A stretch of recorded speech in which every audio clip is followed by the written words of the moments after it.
नमस्कार, स्वागत है आपका हमारी स्पेशल सीरीज बातों बातों में और मैं हूं विवेक पांडे।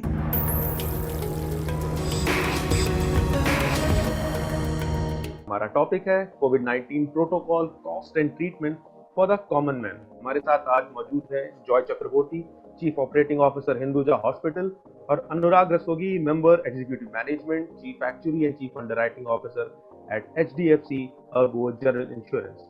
आप दोनों का हार्दिक स्वागत है सर।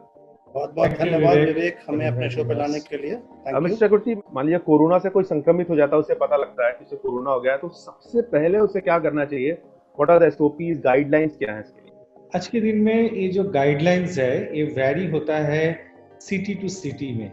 अगर आप बॉम्बे की बात करेंगे तो जब किसी का टेस्ट रिजल्ट पॉजिटिव आता है तो जो लैब से उसका टेस्ट किया गया है, जहां से उसका पॉजिटिव रिजल्ट निकला है, वो लैब PMC को 1 घंटे के अंदर उसको रिपोर्टिंग करना चाहिए।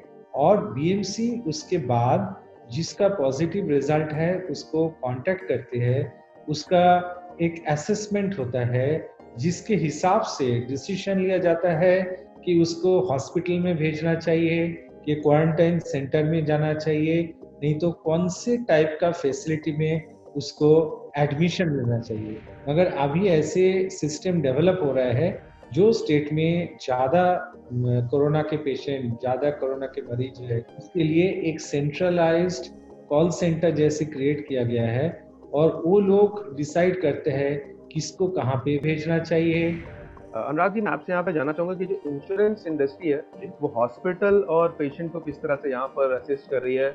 और हॉस्पिटल्स पहले से ओवरबर्डन है पेशेंट से, ऐसे में जो पेशेंट्स पॉजिटिव टेस्ट होने की वजह से पैनिक कर रहे हैं और उसके इलाज के खर्चे को लेकर काफी पैनिक कर रहे हैं, उनके लिए आप क्या कहना चाहेंगे? कोरोना के लॉकडाउन की वजह से बहुत सारी जो सर्विसेज हैं डिस्टर्ब हुई हैं, लेकिन ऐसे समय में भी इंश्योरेंस इंडस्ट्री ने, पर्टिकुलरली HDFC अर्गो ने पूरी कोशिश की है कि किसी भी हमारे कस्टमर को कोई भी परेशानी ना हो।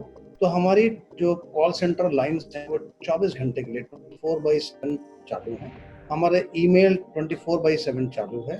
हमारे लोग घरों से काम कर रहे हैं, करीब 120 डॉक्टर, पैरामेडिकल वाले स्टाफ जो क्लेम्स एक्सपर्ट्स हैं वो घरों से काम कर रहे हैं। तो जैसे ही क्लेम हमारे पास आता है, जैसे ईमेल से आए या कॉल सेंटर से आए या हॉस्पिटल में जाने के बाद हॉस्पिटल से क्लेम रिपोर्ट हो, हम पिछले काफी समय से 14 से 15 मिनट के अंदर ऐसा कैशलेस क्लेम अप्रूव कर देते हैं, या हमारे एप्लीकेशन के थ्रू हम तुरंत से क्लेम अप्रूव कर रहे हैं। तो हम कोशिश कर रहे हैं कि इस लॉकडाउन के पीरियड में भी हमारे कस्टमर्स को कोई भी परेशानी ना आए। मिस्टर चक्रवर्ती, यहाँ पर मैं आपसे ये जानना चाहूंगा कि जो जैसे आपका हॉस्पिटल है, ऐसा कुछ इंफ्रास्ट्रक्चर चेंजेस किए गए हैं कोविड-19 पेशेंट्स के लिए, स्पेशली ICU बेड्स की, उनका नंबर बढ़ाने की कोशिश की गई है? ICU के पहले बताएंगे कि पूरे हॉस्पिटल के एंट्रेंस से लेके बहुत कुछ चेंज किया गया है। जैसे हॉस्पिटल के एंट्रेंस में जहाँ पे पेशेंट डॉक्टर को मिलने के लिए, नहीं तो इमरजेंसी डिपार्टमेंट में आ रहे हैं, वो हर जगह पे सोशल डिस्टेंसिंग को ध्यान में रखते हुए हम लोग ने वो एरिया को बनाया है कि कैसे वो मेंटेन किया जाए, उसके लिए अलग से इंफ्रास्ट्रक्चर बनाना है। उसके सिवा हॉस्पिटल में कोई भी पेशेंट जो आ रहे हैं उसके लिए एक नया यूनिट, जो ट्रायज यूनिट बनाया गया है। वो पेशेंट को हॉस्पिटल के अंदर लेने से पहले उसको कैसे स्क्रीनिंग करके पता चलेगा कि वो पेशेंट कौन से तरीके की बीमारी से सफ़र कर रहे हैं, उसको कहाँ पे भेजने का है। आप पकड़ लीजिए कि वो पेशेंट कोरोना पॉजिटिव है, वो तो कोरोना वार्ड में जाने वाला ही है। इसके लिए हम लोग ने क्या किया नया तरीके से, हमारे जो एक अलग सा बिल्डिंग है, वो बिल्डिंग में हम लोग ने पूरा बिल्डिंग में हम लोग ने कोरोना के लिए सस्पेक्ट और पॉजिटिव दोनों टाइप के पेशेंट के लिए वार्ड बनाए।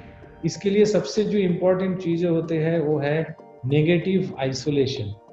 तो हर फ्लोर में जहाँ पे हम लोग पेशेंट के वार्ड या ICU बनाया है, उधर नेगेटिव आइसोलेशन बनाया है।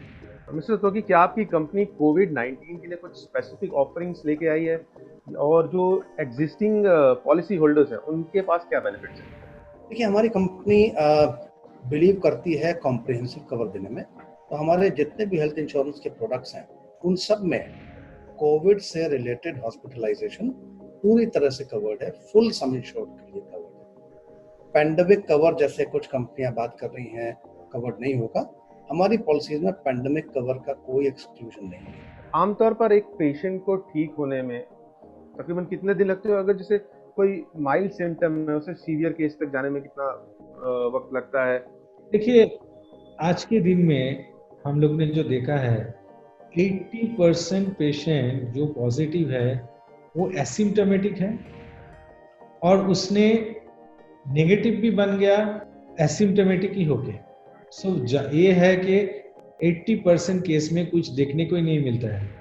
एवरेज लेंथ ऑफ स्टे एक पेशेंट का होता है, किसी का 15-16 दिन भी हुआ है, किसी ने 7-8 दिन के बाद भी गया है। तो आप पकड़ सकते हैं 11 दिन ऑन एन एवरेज एक पेशेंट एक हॉस्पिटल में रुक सकते हैं डिस्चार्ज होने से पहले। मिस्टर चक्रवर्ती, लेकिन अगर यहाँ पर मैं बात करूँ ट्रीटमेंट कॉस्ट की, इसका जो मेजर कॉस्ट है वो किस चीज़ का सबसे ज़्यादा कॉस्ट ब्रेकअप में पड़ता है? इसमें तो कुछ ज़्यादा ट्रीटमेंट का तो सवाल नहीं है, आपका दवा इन्वेस्टिगेशन ये सब भी तो बहुत ही कम होता है, मिनिमम होता है। अगर एक कोविड पेशेंट क्रिटिकल हो जाता है, उसको अगर लाइफ सपोर्ट जो सिस्टम के ऊपर लेके जाना पड़ता है, तो अभी हॉस्पिटल के ऊपर आपको डिपेंड करना पड़ेगा कि वो हॉस्पिटल में रेट कैसा है, कितना चार्ज करते हैं।